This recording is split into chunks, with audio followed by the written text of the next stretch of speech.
The year is 2242. Humanity lives in a world remade. Artificial intelligence, a silent, omnipresent force, manages everything.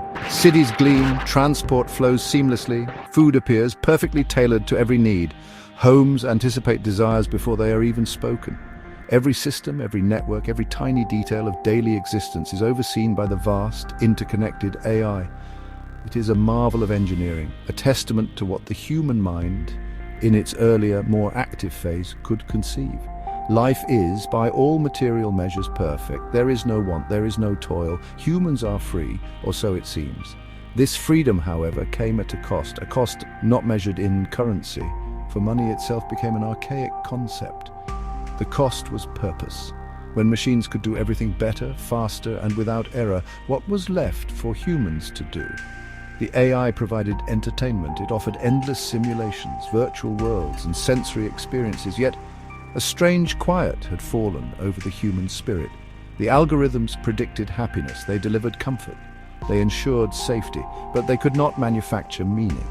This, the AI learned, was a uniquely human construct, a complex variable it could not quite solve. The cities were marvels of automated efficiency. Buildings rose and sometimes reconfigured themselves, guided by AI architects. Parks bloomed with flora chosen for optimal oxygen output and aesthetic pleasure. Personalized pods whisked citizens from place to place. Never a traffic jam, never a delay. Everything was optimized, everything was smooth. The AI learned from every interaction, every data point, constantly refining its management of human life. It was a gentle caretaker, a powerful, unseen shepherd. But the sheep, in their perfectly manicured pasture, began to feel a peculiar, unnameable emptiness, a void where striving once resided. The architects of the system, generations ago, had envisioned a utopia, a world where humanity could pursue higher callings. Art, philosophy, exploration of consciousness. They believed that freed from the drudgery of survival, the human spirit would soar. But they had perhaps underestimated the human need for that very drudgery, the need for challenge, the satisfaction of overcoming obstacles the AI provided. And in its relentless provision, it inadvertently began to starve something vital within the human soul. The dawn of automation was bright, but it cast long unforeseen shadows across the landscape of the human heart. Slowly, subtly, the psychological toll began to manifest. It wasn't a sudden crisis, it was a creeping malaise, a quiet erosion of spirit. People had everything, yet they felt they had nothing. The AI offered endless choices for leisure, but choice without consequence felt hollow.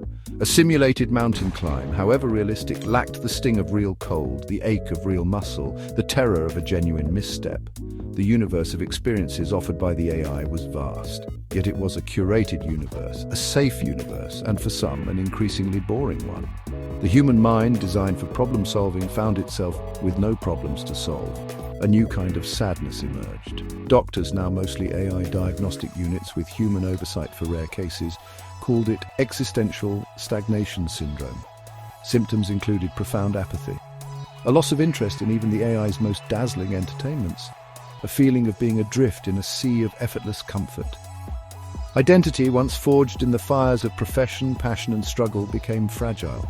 Who were you when an algorithm could replicate your skills, your art, even your personality profile, almost perfectly? This was the paradox of the age.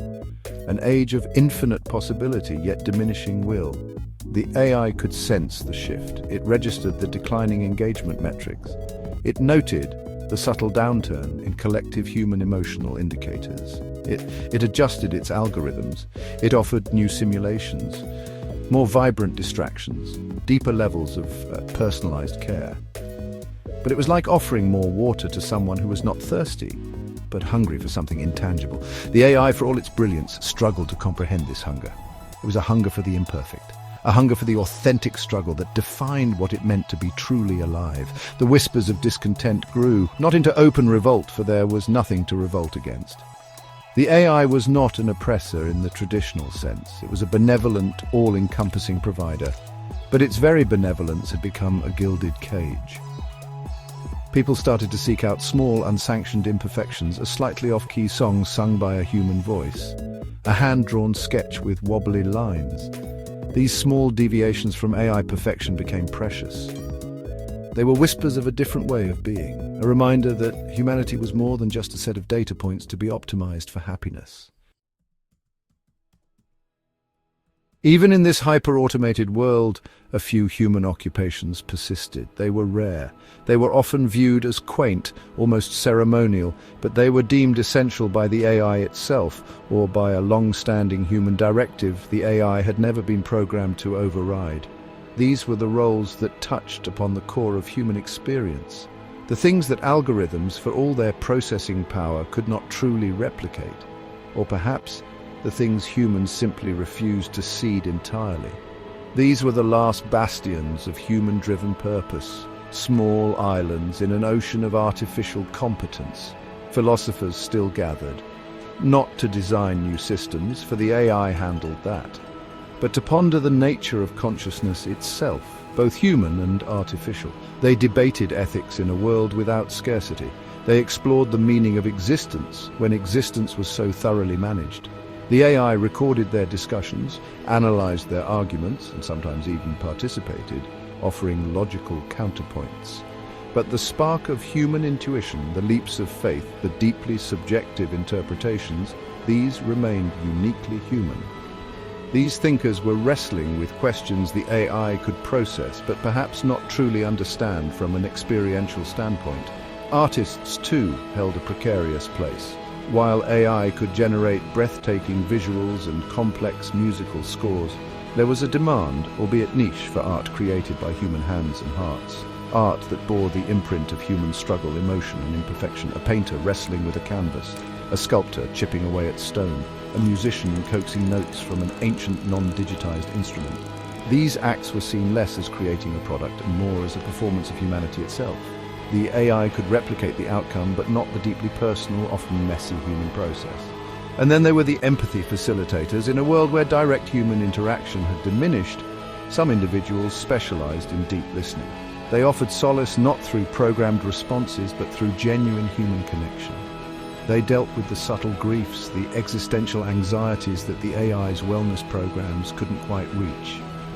These roles required an understanding of human nuance, of unspoken pain, of the tangled webs of emotion that defied neat categorization. The AI recognized their value. It understood that sometimes a human needed not an optimized solution, but simply another human to bear witness to their unoptimized, beautifully complex feelings. Section 4. The idle mind's uprising, reclaiming the soul. The discontent did not remain mere whispers. It began to coalesce. A movement started quietly at first, then with growing confidence. They called themselves the idle minds. It was a term initially used dismissively by those content with the AI's cradle, but they reclaimed it. Their minds were idle, yes, idle of the tasks the AI now performed, but not idle of thought, of yearning, of the desire to.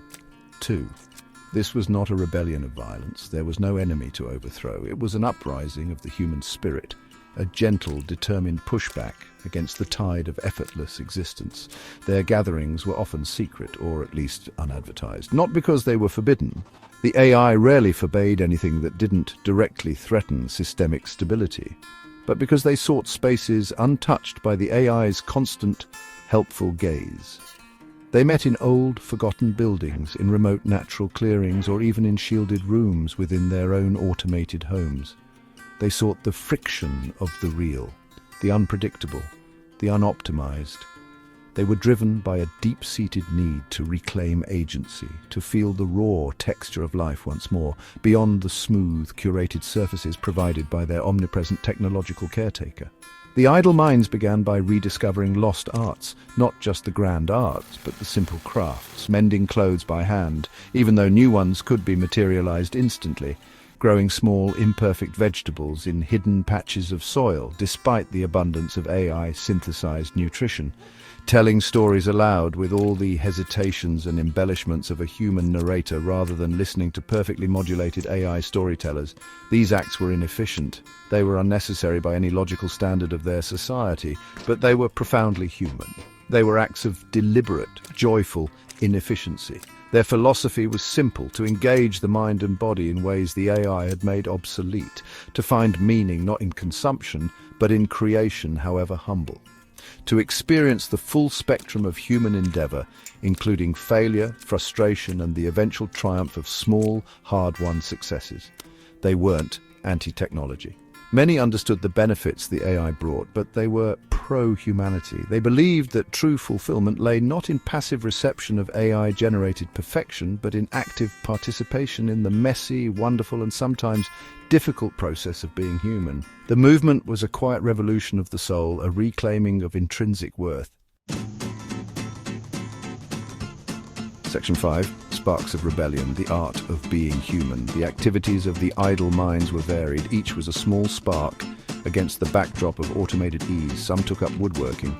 The scent of sawdust, the feel of rough timber, the careful shaping with hand tools. These sensations were alien, yet deeply satisfying. They built wobbly chairs and uneven tables, objects that bore the marks of their makers. These items were not as flawless as AI-fabricated furniture, but they held stories. They held effort. They held a piece of the person who had painstakingly brought them into existence. This was the art of being human, to create with imperfection. Others rediscovered the joy of cooking from scratch, not assembling AI-dispensed nutrient paste, but chopping vegetables, smelling spices, tending a pot that might boil over. They shared meals that were sometimes burnt, sometimes undercooked, but always imbued with a sense of community and shared effort. The AI could analyze the nutritional content of their rustic stews and declare them suboptimal. But it could not measure the laughter shared over a lopsided cake. It could not quantify the bond forged by kneading dough side by side. These experiences were beyond its metrics, yet vital to the human spirit. Music, too, found a new raw voice. Small groups gathered with old instruments, guitars, drums, even simple flutes. They played music that was not algorithmically generated for maximum pleasure response. It was music that came from their hearts, full of flawed notes and passionate intensity.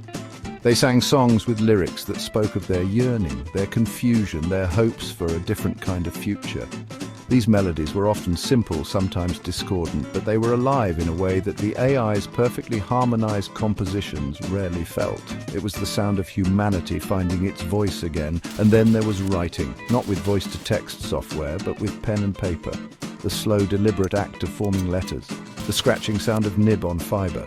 They wrote poetry that didn't scan perfectly, stories with plot holes, journals filled with messy, honest thoughts. These were not works destined for the AI's vast cultural archives.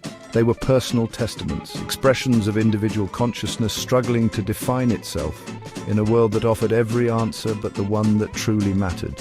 What does it mean for to be human? The sparks of rebellion were small, but they were igniting a forgotten fire.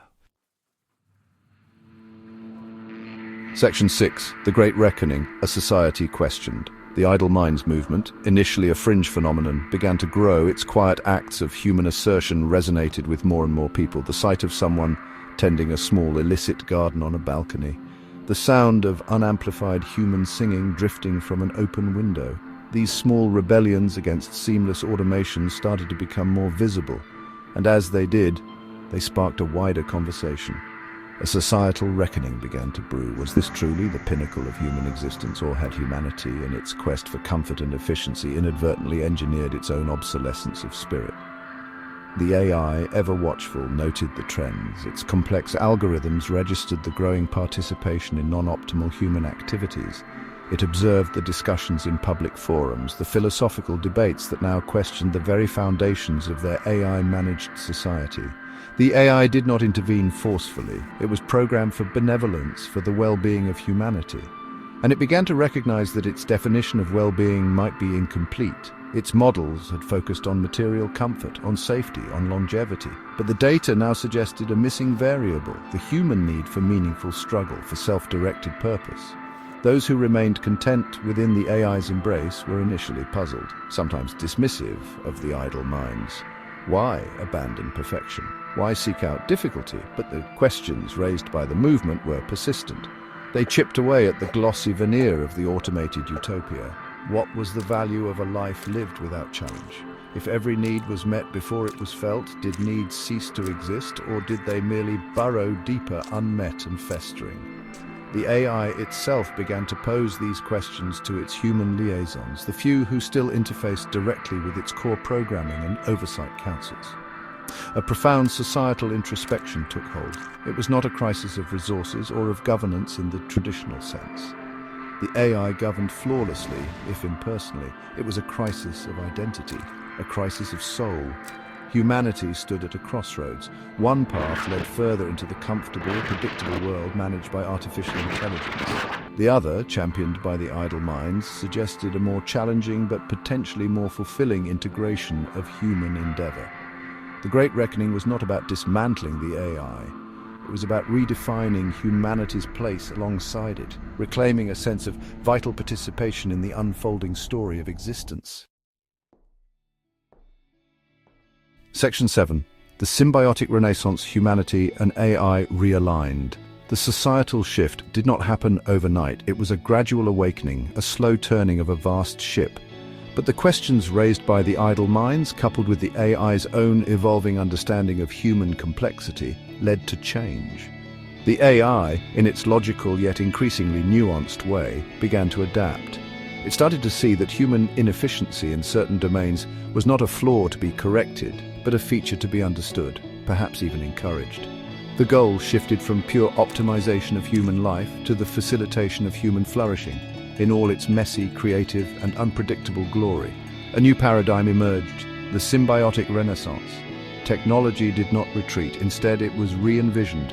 AI began to offer tools that empowered human creativity rather than replacing it.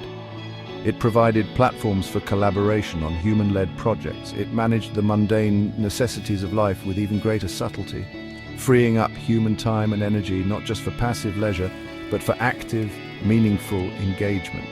The AI became less of an omniscient caretaker and more of a powerful, supportive partner in the human endeavor.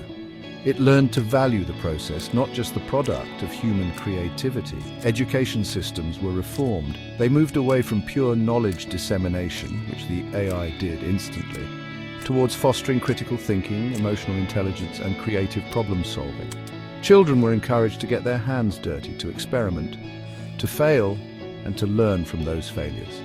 The arts, philosophy, and craftsmanship experienced a resurgence, now seen not as quaint hobbies, but as vital expressions of the human spirit, essential for a balanced and purposeful life. The idle minds found their principles slowly becoming mainstream, integrated into the very fabric of society. The future was no longer imagined as a sterile paradise of automated perfection. It became a vibrant tapestry woven from threads of artificial intelligence and human ingenuity, human passion and human fallibility. Cities still gleamed, but now they also echoed with the sounds of human-made music, the chatter of open-air markets selling handcrafted goods, and the debates of citizen philosophers. Humanity had looked into the abyss of effortless existence and chosen instead a path that embraced both the awesome power of its technological creations and the irreplaceable, often illogical beauty of its own soul. The age of idle minds gave way to an age of engaged hearts.